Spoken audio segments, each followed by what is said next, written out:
E nessa semana, o novo diretor executivo da Fundação Hospitalar Santa Terezinha, Jackson Arpini, esteve em Porto Alegre acompanhado de lideranças políticas da região para tratar de diversos assuntos de ordem política e também de novos serviços para serem credenciados pelo governo do estado para a Fundação Hospitalar Santa Terezinha. Acompanhe agora mais detalhes de como foi esse encontro com o governador. Convidamos o membro do comitê da AMAL, Jackson Arpini, para a gente repassar algumas informações referente à Covid-19. Jackson, bem-vindo novamente e num momento tranquilo, digamos assim, para a saúde e para a população. Os números realmente têm diminuído. Boa noite, Sandra. Boa noite, os telespectadores da TV Erechim. Realmente os números têm melhorado. Graças a um esforço coletivo que foi feito aí nos últimos 30 dias, nós conseguimos, mediante ações implementadas e protocolos mais rígidos, melhorar os indicadores do que diz respeito à epidemia regional aqui no âmbito da nossa região, região 16. Eu sempre gosto de reafirmar que nós estamos monitorando 34 municípios e aproximadamente um contingente populacional de 240 mil habitantes. Nós conseguimos melhorar em todos os indicadores. Nós melhoramos com relação aos casos ativos, nós reduzimos as taxas de ocupação dos leitos de UTI e dos leitos clínicos, nós reduzimos felizmente o número de óbitos e nós estamos verificando que ainda continuamos, no olhar do Estado, como a região que mais tem imunizado a população com relação à primeira e segunda dose. Tudo isso, obviamente, nos levou a um patamar mais promissor, a um patamar tranquilo. Certo. Mediante essa situação, nós realizamos uma reunião hoje pela manhã com relação ao Comitê Regional de Atenção ao Coronavírus para fazer uma reavaliação do cenário a nível da região 16 e para verificar a possibilidade ou não de flexibilização de alguns protocolos. Certo. Com essa diminuição dos hospitais, a UTI Covid ela se transformou numa UTI normal? Nós estamos ainda mantendo os 24 leitos de UTI, que são leitos específicos para a Covid. Isso com relação ao Hospital Público, Hospital Santa Terezinha. Já estamos estudando a possibilidade de redução, porque para atendimento dessas UTIs, houve a necessidade de uma contratação de uma equipe suplementar. Claro que isso gera despesas e nós temos que analisar o cenário para ver da viabilidade ou não de reduzir o número de leitos. Isso está em pauta, nós estamos analisando com muito critério esta possibilidade e se houver, digamos, um cenário positivo, nós vamos reduzir um pouco esses números, claro que se houver a necessidade, vamos retomar, mas isso está em pauta, estamos verificando. Neste momento ainda estamos com os 24 leitos disponíveis a toda a comunidade para assistência de Covid e estes fazem parte do complexo das alas Covid, alas do Hospital de Caridade e alas do Hospital Santa Terezinha. Cirurgias eletivas já foram retomadas? Começamos algumas cirurgias eletivas, obviamente que de menor porte, para não causar uma sobrecarga do sistema de saúde. Nós estamos saindo de um agravamento, em virtude deste episódio como um todo, estamos saindo desse agravamento e já estamos começando a retomada das cirurgias eletivas. Mediante a manutenção deste cenário positivo, nós vamos ampliar então as cirurgias eletivas, porque é uma demanda de toda a sociedade. Sim. O Estado já autorizou a retomada desses procedimentos, claro que de forma gradativa e com cautela. O comitê já estuda, já se prepara para essa chegada dessa nova variante. Como é que ela está sendo vista aqui na nossa região pela saúde? Há uma preocupação muito grande por parte do Estado com relação à chegada da variante indiana, a variante Delta. Nós sabemos que ela tem uma característica de fácil transmissibilidade, então ela tem uma alta velocidade de transmissão e todo o cuidado neste momento ele é oportuno. Mediante essa situação, o Estado tem colocado para todas as regiões que mantenham as suas ações latentes, mantenham as suas ações vigentes, no sentido da orientação e dos protocolos. E nós estamos trabalhando nessa direção, de flexibilizar alguns serviços mediante os indicadores, mas também chamar a atenção de toda a coletividade que precisamos continuar irmanados no que diz respeito à manutenção dos protocolos de prevenção e à observância dos protocolos sanitários no que diz respeito aos horários, aos segmentos, enfim, o que estão relacionados com os setores produtivos. Então isso é extremamente fundamental para que a gente possa continuar nesta seara de avanços, no sentido de trabalhar juntos as autoridades de saúde, as prefeituras, os setores produtivos e a coletividade. Protocolos mais flexíveis ou já chegamos no limite?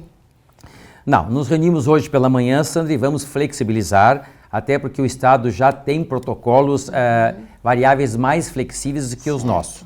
Nós acordamos com a sociedade, com a coletividade, que mediante as circunstâncias negativas nós tínhamos que adotar protocolos mais rígidos. Agora nós temos a sensibilização e a consciência de que os números melhoraram e a partir da melhora desses indicadores nós temos condições de avançar com relação a algumas demandas. E especificamente com relação a horários, com relação à questão dos food trucks, das conveniências, então tudo isso está sendo analisado e provavelmente amanhã deverá sair um decreto com flexibilização desses serviços. Jackson, como é que fica a tua participação no comitê da MAU a partir de 2 de agosto? Nós acordamos com o prefeito Paulo Alfredo Polis, que é presidente da MAU e também prefeito do município de Erechim, a possibilidade da continuidade desses trabalhos junto à direção da fundação e também ao comitê regional.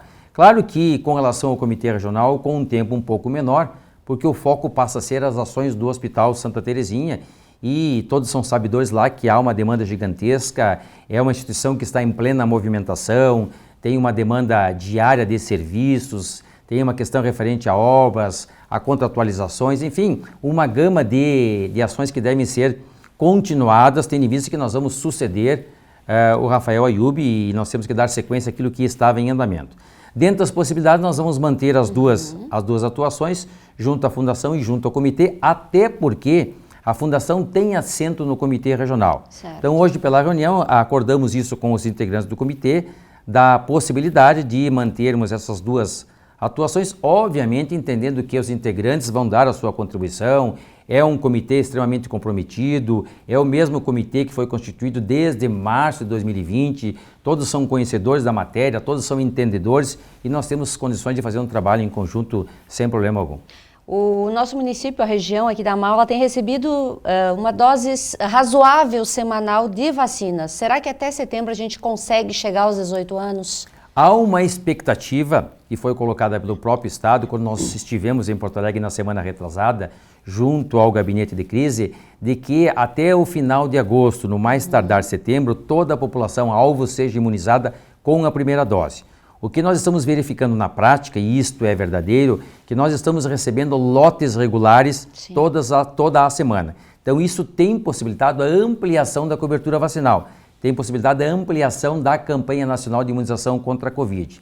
Nesse momento isso é extremamente importante, nós estamos caminhando para 60% da população imunizada com a primeira dose e estamos caminhando para 30% da população imunizada com a segunda dose.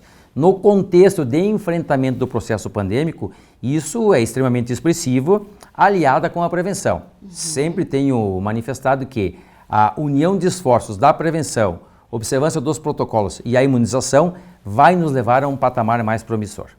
E falando um pouquinho do Hospital Santa Terezinha, essa semana você esteve com algumas lideranças em Porto Alegre, reivindicando algumas demandas do hospital, como por exemplo o credenciamento da hemodinâmica, que é um sonho, é um desejo muito grande aqui da população e se espera já há muito tempo por isso.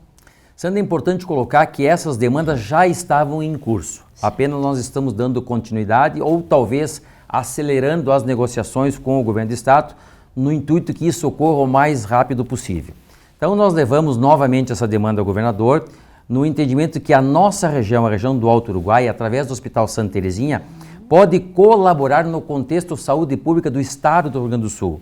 Nós soubemos que há uma demanda reprimida com relação a esse serviço no município vizinho de Passo Fundo, que possui 2 serviços credenciados. Nós soubemos que há um serviço que paralisou suas atividades na fronteira e, tendo em vista o processo pandêmico, se formou um represamento. Nesse sentido, o que nós levamos ao governador e levamos à secretária do Estado, Arita Bergman, que a nossa região pode colaborar nesse processo. Partindo do pressuposto que nós temos o quê? A estrutura física em Erechim, nós temos o equipamento e nós temos recursos humanos para esse credenciamento. Claro que isso passa por uma avaliação do governo do Estado e quem realiza o credenciamento, quem habilita é o governo federal através do Ministério da Saúde. Então existe uma normativa, existe um regramento, existe uma série de diretrizes, nós temos que atender essas diretrizes. Qual foi o sentimento que nós verificamos por parte do governador e da secretária? Que se nós atendermos na plenitude o regramento legal, a portaria, as diretrizes, a tramitação vai ter um curso o mais rápido possível. Já há uma concordância por parte do governo do estado. O governador autorizou a secretária que mantivesse contato com o Ministério da Saúde para dar celeridade a este processo e nós ficamos então com a responsabilidade de preparar a documentação, observar todos os critérios que estão estabelecidos na portaria, encaminhar esta documentação a Porto Alegre para que ela possa tramitar nas devidas instâncias. Até então esse serviço de hemodinâmica, ele acontece em Passo Fundo e também em outra cidade aqui do Rio Grande do Sul. Nesse regramento, aonde é que a gente entra? O que nós precisamos ter para se habilitar esse serviço? O nosso objetivo é trazer o credenciamento para a nossa região, para prestar esse serviço pelo Sistema Único de Saúde. Certo. Nós temos esse serviço hoje em caráter privado, então nós precisamos de um credenciamento, de uma habilitação. Para tanto, alguns critérios são extremamente importantes. Por exemplo, densidade populacional. Nós temos que ter um número X de pessoas, porque nós não podemos credenciar somente o procedimento de hemodinâmica. Nós temos que credenciar o procedimento de hemodinâmica e também as cirurgias cardíacas. E neste regramento, nessa portaria, há um quantitativo mínimo. Se nós analisarmos a nossa população da região, que é em torno de 240 mil habitantes, nós não vamos conseguir atender integralmente aquilo que está regrado pela portaria. Certo. Nós precisamos estar inseridos num mapeamento do Estado, numa redistribuição do Estado, e nós temos que ser um município de referência. Hoje nós encaminhamos pacientes para Passo Fundo, porque Passo Fundo é o município de referência para a nossa região. Nós temos que inverter essa situação. Nós temos que, no olhar do Estado, ser um município de referência, receber os nossos pacientes de Erechim, os pacientes da nossa região, aqui a região do Alto Uruguai, e pacientes de outras regiões. Com isso, nós vamos auxiliar a reduzir a demanda reprimida do Estado e nós vamos fazer parte de uma estratégia do Estado no que diz respeito a serviços de alta complexidade. Então, no mapeamento do Estado, nós vamos ter, na nossa cidade, se tudo der certo, um serviço de alta complexidade em cardiologia que vai auxiliar o conjunto do Estado do Rio Grande do Sul. Ok. Referente ao contrato do Santa Terezinha, como é que está essa questão? Esta também, Sandra, é uma demanda muito antiga. Sim. Teve início lá uma série de debates e de interlocuções com o Estado ainda no governo do prefeito Schmidt. Logo no início deste ano, o prefeito Poli já manteve interlocução também com o Estado, no sentido de verificar o andamento deste processo. Nós sabemos que alguns hospitais ganham muito no ponto de vista de incentivos, certo, e alguns hospitais ganham pouco. No nosso caso específico, nós somos um hospital orçamentado por parte do governo do Estado, então nós recebemos um incentivo de orçamentação e no conjunto dos hospitais orçamentados nós estamos no patamar do menor repasse. Então, verificando os hospitais orçamentados, nós somos o hospital que menos recebe recursos do governo do Estado. Porém, nós fizemos um levantamento já que foi feito também em períodos anteriores, no qual fica muito claro que nós temos uma boa produtividade, nós temos uma boa resolutividade, nós somos um hospital que está inserido no olhar do governo do Estado quando falamos em Sistema Único de Saúde e nós temos que melhorar esta contratualização mediante um incentivo orçamentado maior. Então, o Estado está fazendo esse estudo, segundo colocações do governador e da própria secretária, vão ser feitas adequações nessas discrepâncias que nós temos atualmente. Alguns hospitais recebendo muito e alguns hospitais recebendo pouco. Porém, isso vai passar por metas e indicadores. Hoje não existe um critério muito definido com relação à distribuição dos incentivos. A proposição que vai ser feita pelo governo do Estado é que se faça essa distribuição desses incentivos mediante metas e indicadores. Então vai ter critérios que deverão ser observados e a partir do cumprimento ou do atingimento dessas metas, cada hospital receberá um percentual. No nosso entendimento, nós temos que aguardar o momento oportuno, no nosso entendimento nós temos condições de ampliar este incentivo, essa orçamentação. Então nós seríamos um dos hospitais, a princípio, que mediante essa nova metodologia do Estado vai receber um recurso maior. Porém, não podemos quantificar em números qual seria essa diferença hoje. Por quê? Porque ainda está em estudo a nível do governo do Estado. É sabido, todas as pessoas de Erechim sabem que o Hospital de Santa Terezinha tem uma grande dificuldade financeira, tanto que todo ano o município precisa aportar recursos lá. Com essa regularização e melhora nesse contrato e de repente com esse credenciamento da hemodinâmica, solucionamos também essa questão financeira? Sandra fez uma leitura muito apropriada, é justamente nesse sentido que nós estamos ampliando a interlocução com o governo do estado. O hospital já é de público, é de conhecimento, ao longo de todo um processo ele vem apresentando um déficit mensal que no final do ano passa a ser um déficit expressivo. Por quê? Porque nós trabalhamos com tabela SUS, todos também têm esse conhecimento que as tabelas SUS são defasadas e que por essa razão e pela importância do hospital ele acaba gerando um déficit. Porque nós trabalhamos também no objetivo de acolher as pessoas e prestar um bom atendimento a todos os usuários da rede pública. Uma das alternativas para minimizar esse déficit é justamente melhorar a orçamentação, é buscar um incentivo maior do ponto de vista de recurso financeiro e buscar novos serviços de alta complexidade, porque esses serviços eles têm historicamente uma remuneração melhor. Certo. Eles remuneram de uma forma um pouco melhor o procedimento. As tabelas têm um valor mais expressivo, mais significativo. Então nós estamos atuando nessas duas frentes. Nós estamos tentando buscar uma repactuação, uma reavaliação do nosso contrato, mediante um repasse maior de incentivo de orçamentação, para tentar equilibrar o déficit.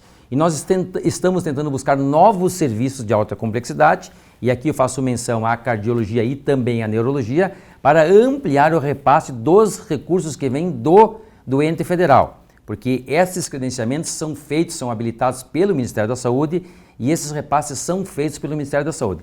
Com estas ações, nós temos condições de minimizar esse déficit e aí permite, obviamente, investir em outras demandas, porque nós temos aqui que duplicar a UTI adulta de 10 para 20 leitos, nós temos que botar em funcionamento a UTI pediátrica, nós temos todos esses gastos que ocorreram em virtude do processo pandêmico, ampliação de leitos, aquisição de EPIs, aquisição de insumos, kit de intubação, que numa análise gera uma despesa maior. Bem importante essa despesa, inclusive.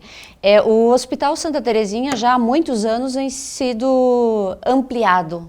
Sempre está sendo feita alguma coisa nova, uma ala nova, reformado aqui, ajustado ali, muitas vezes com a participação da comunidade de empresários que reformaram alguns quartos. A partir de agora, teremos mais alguma reforma, mais alguma ampliação ou partiremos de repente para a construção de um prédio novo? O que está em curso? E nós temos que sempre observar o legado deixado pelos administradores e pelas gestões anteriores. O que está em curso, segundo me repassou o diretor executivo Rafael Ayub, é a duplicação da UTI adulto. Nós temos hoje uma UTI com 10 leitos, a intenção é passar para 20 leitos. A nossa região, do ponto de vista de SUS, não tem uma UTI pediátrica, é uma lacuna, é um hiato que está aberto. Nós temos que colocar isso em funcionamento. A previsão é de uma UTI com 10 leitos. Recentemente foi revitalizado o pronto-socorro.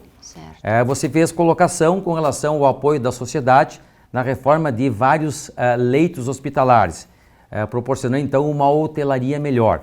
Nós temos que pensar agora em ampliar alguns serviços, e aqui nós colocamos os serviços de alta complexidade. Nós temos que pensar na construção de uma ala clínica nova. Claro que isso é uma semente que está sendo plantada. Agora o hospital recebeu um recurso para o projeto arquitetônico, então isso está sendo muito bem avaliado. Se faremos então uma estrutura nova ou apenas uma ala, no intuito de ampliar a capacidade de hotelaria da instituição. Certo. Porque o Hospital Santa Terezinha é um hospital que está em constante movimentação, tanto do ponto de vista de estrutura física, de serviços, de novas contratualizações. Então nós temos que analisar isso com muito critério, ver se a gente consegue melhorar esse contrato. Se houver essa melhora, nós temos uma capacidade um pouco melhor de investimento. Se nós conseguimos buscar novos serviços de alta complexidade, nós vamos ter uma remuneração um pouco melhor. Também permite um olhar para as estruturas físicas. Então, tudo isso faz parte de um conjunto de ações que nós temos que analisar com muito critério, de forma muito pormenorizada, para colocar em prática o plano de governo e aquilo que está, de certa forma, no planejamento estratégico da instituição. Jackson, neste momento vocês estão realizando a transição, a saída do Rafael e a chegada do Jackson no Santa Terezinha. Como é que tem sido este momento e a expectativa para assumir realmente no dia 2? A transição tem sido da melhor forma possível, até pelas relações de amizade que nós temos com um ex-diretor. Nós estamos nos apropriando de uma série de documentos importantes do ponto de vista de balanço, de obras em andamento, consulta popular, enfim. Como eu mencionei, é um hospital de 180 leitos, referência SUS, entendeu? É uma estrutura gigantesca, tem seu papel no contexto da saúde do Estado do Rio Grande do Sul, entende? Pela central de leitos, tem uma posição extremamente importante no enfrentamento da Covid. Enfim, tem uma série de questões que estão atreladas a esse hospital, que dão o dimensionamento do Hospital Santa Terezinha para a região e para o Estado. Nós estamos buscando todas essas informações, contamos com toda a equipe que já está lá, uma equipe muito bem preparada, entende? Nós vamos nos agregar à equipe, vamos buscar então firmar as parcerias com os outros hospitais, vamos firmar parcerias também com os outros municípios, no sentido de levar adiante aquilo que estava proposto ou que está elencado no planejamento estratégico. Tudo tem ocorrido de forma muito tranquila e a expectativa é muito grande. Eu, desde o início, mencionei o prefeito Polis, quando me fez o convite, que é um desafio, eu nunca atuei na área hospitalar, é um grande desafio, ainda mais gerir uma instituição deste porte e dessa representatividade para o Sistema Único de Saúde. E falando em desafios, estamos todos ansiosos por um novo desafio do Jackson Arpini, que é, de repente, em 2022, concorrer a deputado. Essa semana você esteve conversando sobre esse assunto também com o governador.